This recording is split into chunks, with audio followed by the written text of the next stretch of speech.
Atu belah, atu bertangkup.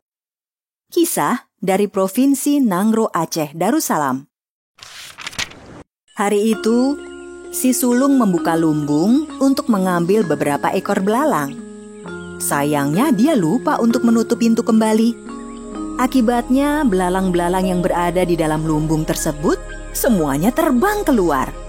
Kisah tentang belalang yang berterbangan keluar dari lumbung itu merupakan bagian dari cerita rakyat yang berjudul Atu Belah, Atu Bertangkup.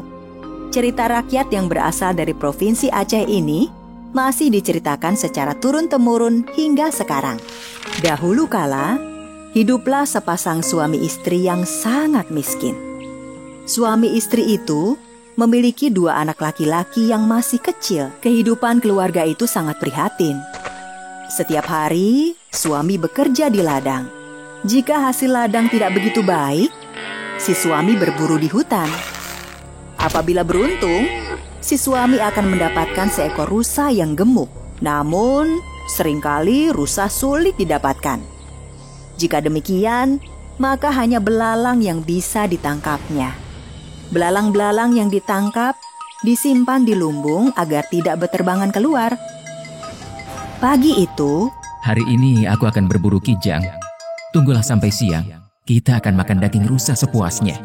Oh iya, kalau masuk ke lumbung, jangan lupa menutup pintunya ya, agar belalang-belalang itu tidak kabur. Si suami segera masuk ke hutan dengan harapan mendapatkan seekor kijang gemuk. Istri dan anak-anaknya tentunya sangat bahagia jika makan daging rusa yang lezat. Sementara itu, matahari semakin tinggi. Ketika hari semakin siang, si sulung rupanya mulai didera rasa lapar. Bu, aku lapar sekali. Sabarlah dulu, nak. Sebentar lagi ayahmu akan pulang membawa seekor rusa yang gemuk. Dan matahari pun mulai condong ke barat. Bu, aku benar-benar lapar. Apakah kamu tidak bisa menunggu sebentar lagi? Bu, apa tidak bisa kita menggoreng beberapa ekor belalang? Beberapa ekor saja, tidak usah terlalu banyak, Bu. Baiklah. Ibu akan menggoreng beberapa ekor belalang untukmu.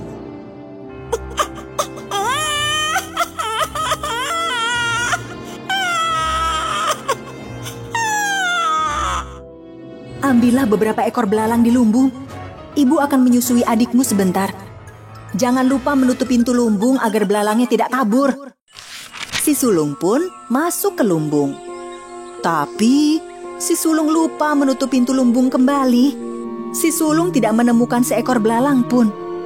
Dia tidak mengetahui kalau semua belalang sudah terbang keluar dari lumbung melalui pintu yang terbuka. Karena tidak menemukan seekor belalang pun, sulung segera menemui ibunya. Bu, tidak ada seekor belalang pun di dalam lumbung. Apakah kamu lupa menutup pintu lumbung? Aduh, aku benar-benar lupa, Bu. Ya, sudahlah. Jika kamu sudah tidak kuat menahan lapar, hanya ada nasi tanpa lauk. Baiklah, Bu. Aku makan nasi saja tanpa lauk. Begitulah. Karena tidak kuat menahan lapar, si sulung pun terpaksa memakan nasi tanpa lauk.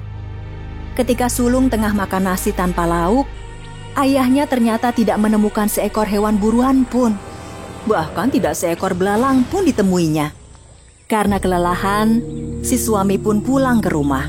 Bu, hari ini tidak ada seekor hewan pun yang aku temui. Bahkan juga tidak seekor belalang pun.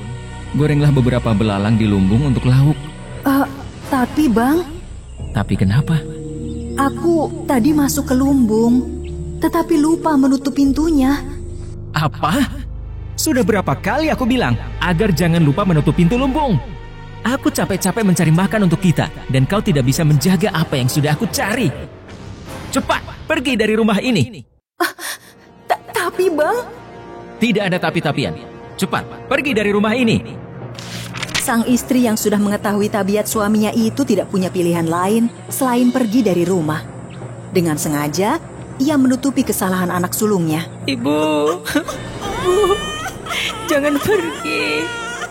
Ibu sengaja berbohong untuk melindungiku. Sudahlah, baik-baiklah kalian di rumah. Jagalah adikmu sebaik mungkin. Sambil menangis sedih, Sang istri itu pergi dari rumah dan berjalan tidak tentu arah.